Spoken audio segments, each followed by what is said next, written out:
di sini. Pasal 14 ayat 1 hingga 14 dengan perikop Firaun bertindak untuk penghabisan Kaleb. Keluaran 14 ayat 1 hingga 14.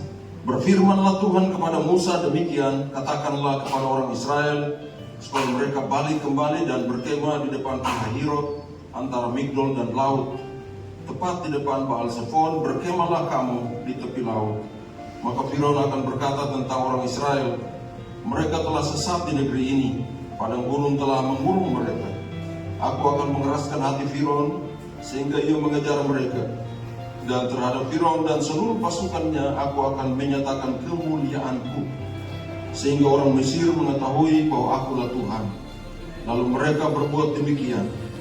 Ketika diberitahukan kepada Raja Mesir bahwa bangsa itu telah lari, maka berubahlah hati Firaun dan pegawai-pegawainya terhadap bangsa itu, dan berkatalah mereka, apakah yang telah kita perbuat ini, bahwa kita membiarkan orang Israel pergi dari perbudakan kita. Kemudian ia memasang keretanya dan membawa rakyatnya serta. Ia membawa 600 kereta yang terpilih, ya segala kereta Mesir, masing-masing lengkap dengan perwiranya. Demikianlah Tuhan mengeraskan hati Firaun, Raja Mesir itu, sehingga ia mengejar orang Israel. Tetapi orang Israel berjalan terus dipimpin oleh tangan yang dinaikkan. Adapun orang Mesir, segala kuda dan kereta Firaun, orang-orang berkuda dan pasukannya, mengejar mereka dan mencapai mereka pada waktu mereka berkemah di tepi laut, dekat Pihahirot di depan Baal Zephon. Ketika Firaun telah dekat, orang Israel menoleh, maka tampaklah orang Mesir bergerak menyusul mereka. Lalu sangat ketakutanlah orang Israel, dan mereka berseru-seru kepada Tuhan. Dan mereka berkata kepada Musa, apakah karena tidak ada kuburan di Mesir maka engkau membawa kami untuk mati di padang gurun ini? Apakah yang kau perbuat ini terhadap kami dengan membawa kami keluar dari Mesir? Bukankah ini telah kami katakan kepadamu di Mesir, janganlah mengganggu kami dan biarlah kami bekerja pada orang Mesir, sebab lebih baik bagi kami untuk bekerja pada orang Mesir daripada mati di padang gurun ini. Tetapi berkatalah Musa kepada bangsa itu, janganlah takut, berdirilah tetap dan lihatlah keselamatan dari Tuhan yang akan diberikannya hari ini kepadamu. Sebab orang Mesir yang kamu lihat hari ini tidak akan kamu lihat lagi untuk selama-lamanya. Tuhan akan berperang untuk kamu dan kamu akan diam saja. Wow, ini kebenaran luar biasa, saudara, dan sangat menyegarkan. Dari ayat 1 dikatakan di sana, berfirmanlah Tuhan kepada Musa demikian, katakanlah kepada orang Israel supaya mereka balik. Perjalanan yang berat telah dilewati, dan di penghujung jalan di mana mereka merasa seperti sudah letih. Tapi pada saat Tuhan mengatakan balik, itu sesuatu yang berat. Resiko perjalanan biasanya berat. Orang dulu saja ada resiko, apalagi jalan. Tapi orang Israel dalam pengalaman ini sangat berat. Di tengah keadaan itu Tuhan suruh balik. Dan memang ada alasan untuk mereka bersungut-sungut. Saya mau bicara dari hal Tuhan tahu memelihara umatnya. Saya suka nyanyian yang tadi dikatakan, dalam lindungan Tuhan kita aman. Perlindungan Tuhan itu memberi rasa aman. Jadi kalaupun Tuhan menyuruh balik, itu artinya masih ada dalam perlindungannya. Dia tahu apa yang akan terjadi, dia tahu apa yang dia akan dihadapi, dia tahu bagaimana menolong umatnya. Dan itu sebabnya kalau dia yang suruh, jalani saja. Ketaatan bisa terjadi karena kita percaya. Banyak orang tidak bisa taat karena tidak percaya. Tapi anak-anak Tuhan menjadi taat karena percaya. Dan firman Allah itu ya dan amin. Sungguh luar biasa, saudara. Perjalanan yang tidak mudah dijalani, tapi pada saat disuruh kembali, Musa kena imbas. Nah, memang sebagai pemimpin terkadang dialah yang dilihat. Mestinya kalau semua tetap mengarahkan hati hati dan pikiran, mata rohaninya kepada Tuhan, maka Musa pun mesti memerlukan kekuatan. Jangan pikir pemimpin itu kuat terus. Pemimpin butuh kekuatan juga. Dan kekuatan itu dari sesama umat Allah. Kadang-kadang pemimpin sudah tidak kuat, baru yang lain tekan lagi, bikin tidak kuat, tambah lagi. Lalu mungkin yang lain mengatakan biar mampus itu. Waduh, wow, itu susah. Itu yang terjadi karena mata jasmani selalu melihat, mendengar dan mau mengelola secara otak, logika dan rasional.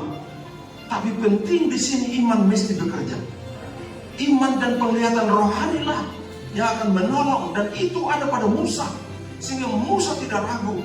Waktu Tuhan mengatakan kembali, bahkan di sini tidak dikatakan, Musa protes dengan mengatakan, Tuhan, bagaimana mungkin kami sudah lelah seperti ini, dalam keadaan yang payah seperti ini, disuruh kembali.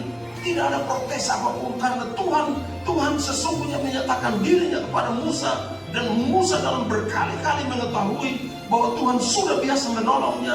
Maka apa yang Tuhan bilang itu pasti Tuhan menyatakan penyertaannya, menyatakan kehadirannya. Itu sebabnya umat Allah menghadapi kehidupan dunia ini bagaikan Mesir, di mana situasinya begitu mencekam dalam hidup. Tidak usah alihkan pandangan saudara, karena waktu alihkan pandangan, alihkan fokus saudara, maka bersungut-sungut akan datang. Tetap fokus pada Tuhan. Itu yang mesti terjadi, saudaraku. Mereka kembali berkemah di tepi laut, di antara pihak Hirot dan laut. Dan itu sesuatu perjalanan yang tidak mudah, di depan Baal Zefon. Lalu mereka memalingkan muka dan melihat ternyata kereta-kereta, kuda-kuda, barisan tentara yang besar dari Firaun. Ketakutan, saudara. Biasanya begitu. Kalau kita alihkan pandangan kita kepada masalah, persoalan hidup, maka dia makin mencegah. Makin ada masalah, makin ada tekanan, tetap fokus. Ada Tuhan. Masih ada Tuhan. Masalah itu biasa, saudara. Kita di dunia ini memang demikian. Selama kita masih di dunia, pasti ada masalah. Orang hidup itu pasti ada masalah. Yang tidak ada masalah cuma orang mati. Jadi saudaraku, kalau saudara tidak ada masalah, itu tanda-tanda mati. Masalah itu tanda hidup, saudara. Tapi masalah tidak berhak mengalihkan fokus kita. Karena di dalam kita ada Tuhan. Tuhan yang terus menuntun langkah kita, karena Tuhan tahu melindungi kita. Barisan besar dari Firaun boleh datang, situasi boleh mencekam, tapi lindungan Tuhan tetap nyata. Itulah yang luar biasa terjadi, saudara yang kekasih. Kita bersyukur kita punya Tuhan yang tahu memelihara umatnya, tahu memelihara anak-anaknya.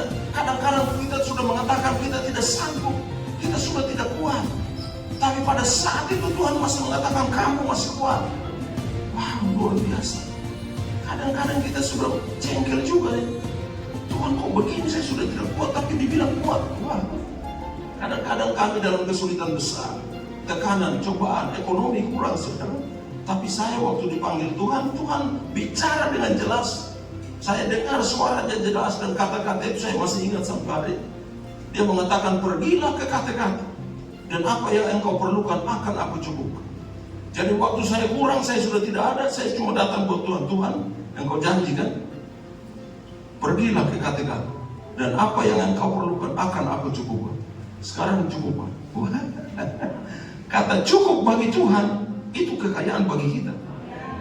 Dan itu akan menolong kita untuk menjalani kehidupan.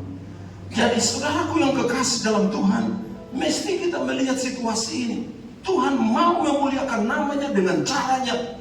Bukan manusia berusaha dengan caranya untuk memuliakan nama Tuhan. Dengan berlindung pada Tuhan, dengan memanggil nama Tuhan, dengan memohon pertolongan Tuhan. Artinya kita sedang menyatakan Tuhan kita hidup dan berkuasa. Kadang-kadang kita mengatakan Tuhan sabar dulu, saya ambil alih. Nanti kalau saya sudah tidak kuat, Tuhan turun tangan. Oh tidak. Kuatkah tidak kuatkah, Tuhan tolong semuanya. Inilah yang mau kita lihat, bahwa ternyata Tuhan begitu luar biasa, memelihara dengan sempurna. Sempurna, saudara. Ketakutan memang ada, tapi itu bagian dari apa yang kita alihkan fokus. Mereka memalingkan muka, dengar deru, ya deru kaki kuda dan begitu kereta-kereta dan tentu menggetarkan. Nah, itu kadang masalah seperti itu datang. Kita tidak punya masalah, tiba-tiba masalah itu datang begitu saja. Nah, kita merasa dari mana datang? Saudara tidak perlu tanya, saudara lari buat Tuhan saja. Tuhan akan tolong saudara. Apa yang Tuhan kehendaki supaya namanya dimuliakan adalah Dia menjadikan Firaun itu menjadi bersemangat, merasa kuat.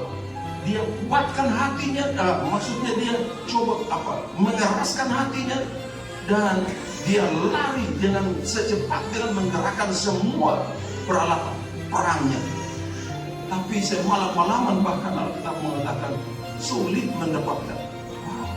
Orang Israel yang usir mereka bawa domba-domba, kambing-kambing, mereka bawa dan jalannya pelan begitu. Tapi sepanjang malam kereta dan lain-lain yang Firaun punya tidak mencari mereka. Wah, luar biasa. Kita punya Tuhan yang tahu bahwa kadang-kadang masalah itu datang hanya menakutkan kita, menakut-nakuti. Tapi Dia tidak bisa menjamah kita. Karena kita punya Tuhan sedang menaungi kita. Dalam Kolose mengatakan hidupku dalam Kristus tersembunyi di dalam Allah. Allah menyembunyikan hidup kita, menaungi kita, menjaga kita. Ada pengalaman beberapa hamba Tuhan waktu dicari, jangan di depan orang-orang yang mau aniaya, tapi mereka tidak lihat. Dia sudah lewat, baru mereka berwajib dia di sana. Tuhan tahu melindungi hamba-hamba. Saudaraku yang kekasih, kisah ini Bapak Ibu tahu semua. Tapi saya mau mengatakan sesuatu dari hal. Ketika laut terbelah, bagi orang Israel itu berkat, tapi bagi orang Mesir itu tsunami. Saudara, tsunami di Aceh, begitu air surut, semua turun pilih ikan. Mereka pikir berkat, sambil pilih ikan air datang, habis semua. Tapi orang Israel, Tuhan menjadikan air menjadi tembok bagi mereka untuk jalan. Anak-anak Tuhan, mungkin saudara melihat itu seperti masalah itu seperti air yang mau menutup. Saudara tahu Tuhanlah yang menjadi bentengnya, maka saudara tidak perlu takut. Orang Mesir merasa, wah kita ikut saja, ini luar biasa, kita jalani. Dan Tuhan bilang, Musa, arahkan tongkatmu kembali, dan laut tutup semua, habis semua. Wow, luar biasa itu kisah sejarah. Jadi anak-anak Tuhan, ini persoalan di mana kalau Tuhan mengatakan balik, atau Tuhan mengatakan lakukan, atau Tuhan mengatakan sesuatu kepada kita oleh firman-Nya, lakukan saja. Karena Tuhan tahu bagaimana menolong umatnya, bagaimana melindunginya. Tuhan menjaga umatnya. Mereka berseru-seru seolah-olah mengancam Musa, tapi kemudian mereka melihat dengan mata kepala sendiri bahwa Allah membela Musa dengan caranya, dan dengan demikian umat Israel selamat, umat Mesir habis tenggelam di laut terbelah. Tuhan tahu masalah itu ada batas waktu. Kita boleh mengalaminya, tapi kita tidak perlu takut. Kita punya Tuhan yang masih tetap sama. Luar biasa. Kita ini hidup oleh iman, bukan karena melihat, saudara. Jadi iman itu diberikan Tuhan bahkan lebih. Orang Israel ini bisa lihat Tuhan. Habis lihat tidak percaya. Habis lihat mereka bersyukur. Kita tidak lihat Tuhan. Tapi dengan iman kita percaya firman-Nya, dan Tuhan menghargai iman itu. Itu sebabnya saudara, sungguh imanmu berharga. Jangan pernah ragu. Dan Tuhan mau anak-anak Tuhan ingat, dengar, lakukan kebenaran. Walaupun masalah mungkin saja silih berganti, karena satu masalah selesai, masalah lain datang, dan itu hidup, itu kehidupan. Kehidupan ini seperti itu, karena setelah melewati masalah ini ada pengalaman untuk menolong sesama. Masalah yang lain datang, pengalaman baru lagi. Luar biasa. Dan jangan pernah bersombong. Tuhan mau tolong kita semua. Satu saat Tuhan datang ke pantai Genesaret, waktu Petrus, Yohanes, teman-temannya datang ke darat. Setelah semalam-malaman mereka melaut cari ikan, tapi Alkitab berkata sampai pagi. Mereka sudah bekerja keras, kata Petrus. Tapi satu pun yang mereka dapat. Wow. Tuhan duduk di perahunya dan mengajar. Dalam keadaan matahari sudah terbit. Dan di daerah kami nelayan tahu itu. Orang cari ikan itu malam hari. Malam hari kalau ada sedikit cahaya, ikan selalu kumpul di situ. Bisa tangkap, bisa cari, bisa dapat. Tapi ini sudah jam sekian, sudah siang, matahari sudah naik. Itu jaring-jaring, jala-jala sudah dicuci. Tapi Yesus berkata, bertolak di tempat yang dalam. Cepatkan jalanmu dan tangkap. Kalau Tuhan mengatakan sesuatu, Tuhan bertanggung jawab untuk menggenapinya. Dan benar, Petrus berkata, wow, perahu-perahu di sekitarnya, tolong datang karena ini jalan kesobek. Ikan terlalu banyak. Kalau Tuhan berkati, kita sampai bingung menerimanya. Luar biasa, kadang-kadang kita kosong, kadang-kadang dompet kita tidak ada, tapi waktu berkat Tuhan datang, wow, dari timur, barat, utara, selatan, dan berkat itu akhirnya, wow, Tuhan cukup, terlalu banyak. Tuhan luar biasa, asalkan mendengarkan. Wow, Petrus berkata, Guru, kami semalam malam tidak dapat apa-apa. Kami sudah mencari dan sudah bekerja keras. Tapi karena Engkau menyuruhnya, kami lakukan. Kalau Tuhan katakan, saudara jangan ragu. Jangan sampai saudara bersyukur melihat semua yang terjadi dalam hidup kita. Terkadang kita tidak sanggup menahan hati ini, menjadi marah, menjadi kesal. Tapi anak Tuhan tidak mestinya begitu. Anak Tuhan mestinya diam. Pada saat seperti itu, kita datang berdoa. Luar biasa. Tuhan menunggu, bahkan Tuhan mencari saudara. Saudara yang kadang-kadang tidak mau cari Tuhan. Tidak mau datang, duduk saja di kaki Tuhan. Dan Tuhan akan jawab semua. Itu saja. Tuhan luar biasa. Hebat. Saudara masih ingat Hana? Hana selalu dicemooh, dihina oleh penina. Karena Alkitab berkata Tuhan yang menutup kandungannya. Kalau Tuhan sudah tutup, mau bilang apa? Tapi dia, Hana tidak putus asa. Dia datang pada Tuhan berdoa, menangis. Kata-katanya tidak kedengaran. Imam Eli mengatakan mabuk dia. Tapi dia berkata, saya sangat menderita. Saya tidak minum minuman keras apapun, anggur yang memabukkan pun tidak. Tapi saya sedang bergumul dan tahu waktu Tuhan buka kandungannya, kasih anak yang terbaik. Terbaik. Wow. Samuel itu guru Alkitab pertama, saudara. Itu nabi, dia punya semua jabatan. Dia nabi, dia imam, dia kerjakan semua. Dia yang buka sekolah Alkitab pertama. Itu Yesaya, para nabi belajar dari Samuel.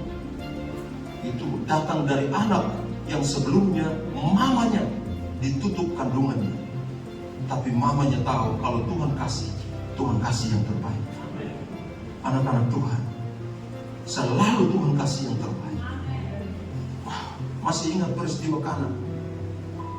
Orang-orang sudah pusing, atau tuan-tuan pesta sudah bingung bagaimana ini. Tapi mamanya Yesus berkata, itu anggur mereka habis. Yesus mengatakan, apa maksudmu? Belum tiba saatku. Tapi dia berkata kepada semua pelayan, kalau dia menyuruh isi air atau kerja apa saja lakukan. Dan Yesus mengatakan, isi semua tempayan penuh.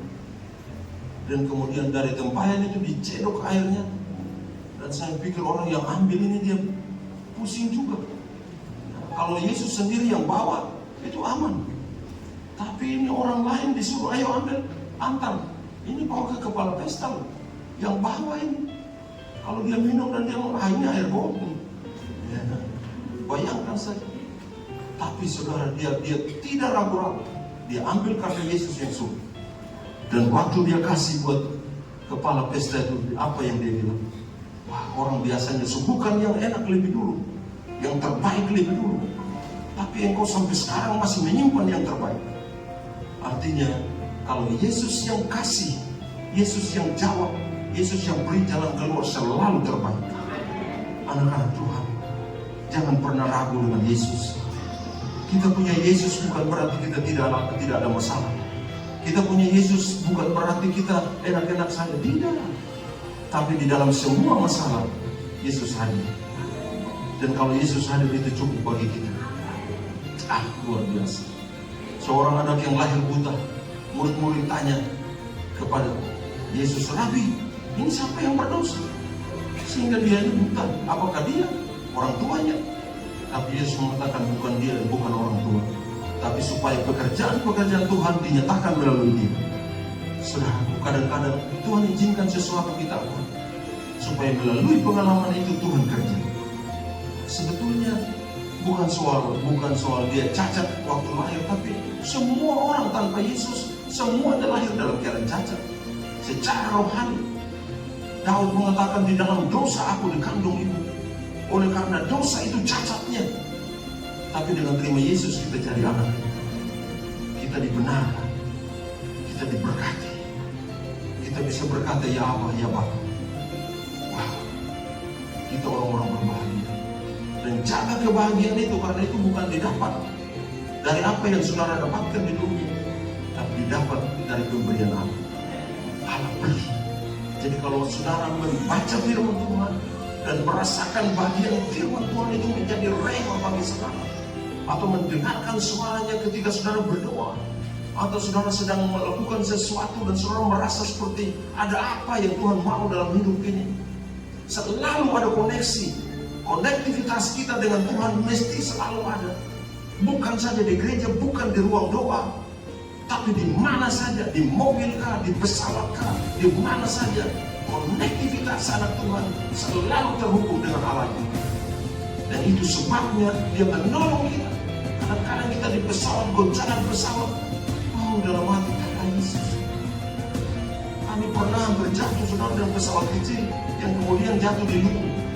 13 orang mati. Itu pesawat itu mestinya waktu kami dia jatuh. Kamu naik dari lahan, naik ke itu gunung Nusa Dua, langsung dia jatuh. Begitu cepat. Ya, saya ada pendeta Mos di situ, Mos Mahuri, dan ada teman pendeta saya. Kami berdoa dengan pendeta Mos berdekatan, jadi kami hanya berkata, darah Yesus, darah Yesus. Kami bilang darah Yesus, tapi tiba-tiba teman saya di belakang berteriak, darah Yesus berkuasa. Waktu dia berteriak darah Yesus, pesawatnya naik. Jadi kalau ada kondisinya darurat, baterai saja sudah. Semua tidak mempan waktu kami darah Yesus, tidak mempan. Waktu dia teriak darah itu naik. Kami tidak jatuh, dan waktu pesawat kembali ke Luwu di Sulawesi, dia jatuh. Anak-anak Tuhan, kita punya Tuhan luar biasa. Mari beri sorak-sorai, betul, beri kemuliaan. Itu Tuhan kita. Itu Tuhan yang selama ini saudara dan saya kita sembah dalam berbagai macam situasi kehidupan kita. Kadang-kadang kita jadi tawar hati, kita kecewa, tapi dalam keadaan itu Allah tidak pernah membiarkan kita dengan berkata, sekalipun engkau jatuh tapi tidak tergeletak. Tuhan selalu angkat kita dan menjadikan kita sadar bahwa ada satu tangan yang sekalipun tidak kelihatan, tapi tangan itu kuat. Betapa hebat kuatnya sehingga dia bisa mengangkat kita. Dalam posisi apa kita ada, kita mesti tahu kita punya Tuhan hanya sejauh doa. Wah, luar biasa. Doa itu koneksi hati kita, saudara. Bukan saja kita datang bertelut berdoa dan itu doa. Tidak, kita punya suara ini. Suara doa itu naik. Dan kami bersyukur, saudara, kami bisa terbang sampai tiba di tempat. Kalau tidak kami sudah pulang semua. Luar biasa. Karena naik pesawat ini, wah, begitu masuk, tutup pintu, kita sudah mulai berkumpul. Tuhan tolong. Saya percaya bahwa kita punya Tuhan telah membuktikan. Di dalam pertama Korintus 10 dikatakan, apa yang dialami oleh orang-orang Israel itu menjadi bagian dari gambaran atau contoh bagi kita sama ini. Jadi jangan bersyukur, tapi bersyukur itu yang mau Tuhan mau. Dan anak-anak Tuhan mesti melangkah dengan percaya bahwa Allah selalu ada. luar biasa, saudara. Kadang-kadang kita berada di dalam tekanan dosa dan lain-lain, seperti tekanan perbudakan di Mesir, dan kita rasa kita tidak bebas. Tapi sesungguhnya dalam kondisi kita tidak berdaya, Tuhan masih tetap sayang kita, asalkan hati kita tetap berpaling pada Dia, artinya tetap berharap pada Dia, tetap memanggil namanya. Dalam segala kelemahan, segala kekurangan, Allahmu selalu dekat padamu. Tuhan mau hatimu melekat pada Dia dalam segala kekurangan, segala kelemahan. Tuhan kita begitu mempedulikan kita. Ini hebat, saudara. Tuhan ini luar biasa. Tuhan tidak pernah mengecewakan. Yang mengecewakan ini kita. Kita bikin Tuhan kecewa terus. Dan Tuhan itu kalau manusia kita susah. Kadang-kadang kita juga malas, saudara. Jadi umat Tuhan kalau ada yang baik, ada yang kambing, ada yang domba. Di sini tidak ada, saudara. Iya, benar, saudara. Tapi saya sudah punya prinsip. Saya pelajari satu pelajaran mengatakan begini: kalau di dalam gereja itu ada ribut sedikit, itu hanya 2 atau 3 orang, tidak semua. Tapi karena kita ini terganggu dengan 2 orang itu, hanya kita lupa kepada 98 orang itu. Nah, kita terganggu semuanya. Lalu orang 98 yang juga rasa terluka. Sebetulnya lupa 2 itu, dan tolong 98 ini. Jadi saya sudah belajar itu. Kalau ada ribut sedikit, saya tahu siapa kambingnya. Oh sudah, tidak apa-apa, lewat saja. 98 saya urus. Ini umat Tuhan di mana-mana ada, cuma di sini yang tidak. Tapi yang saya percayai, kita punya Allah hebat. Allah itu selalu menyatakan kasih setia. Dia sayang pada kita. Berapa kali kita mengecewakan hatinya, tapi Dia tidak pernah tinggalkan kita. Waktu kita datang pada Dia ulurkan tangan, Dia angkat kita, dan Dia mau merangkul kita. Saudaraku, jangan pernah tinggalkan Tuhan. Dunia semakin penuh tekanan, dunia semakin sulit, muncul pelajaran sesat di mana-mana. Ada ajaran-ajaran yang membuat kita kadang-kadang logika terima, rasional terima, dan kita merasakan mengapa begitu. Saya biasanya tutup pikiran, tutup telinga, tutup semua. Saya cuma Alkitab saja. Jadi mereka tanya, ini begitu, sudah tidak usah tanya saja, dari baca Alkitab saja. Nanti saya terbawa lagi. Jadi saya percaya Alkitab saja. Ada banyak ajaran muncul. Mungkin saudara mengatakan, kenapa Pak mesti ikuti perkembangan itu? Saya ikuti, tapi saya tidak mau dipengaruhi hati saya. Firman Tuhanlah yang mempengaruhi saya. Saudaraku yang kekasih, Tuhanmu ada. Hadirat Tuhan ada. Memasuki ruangan ini, saya merasakan betapa manisnya hadirat Allah. Saya bisa merasakan betapa Tuhan ada dengan umatnya. Dan saya percaya Tuhanmu mempedulikan.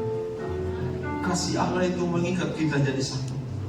Dan kasih itu sempurna. Mari kita tunduk kepala.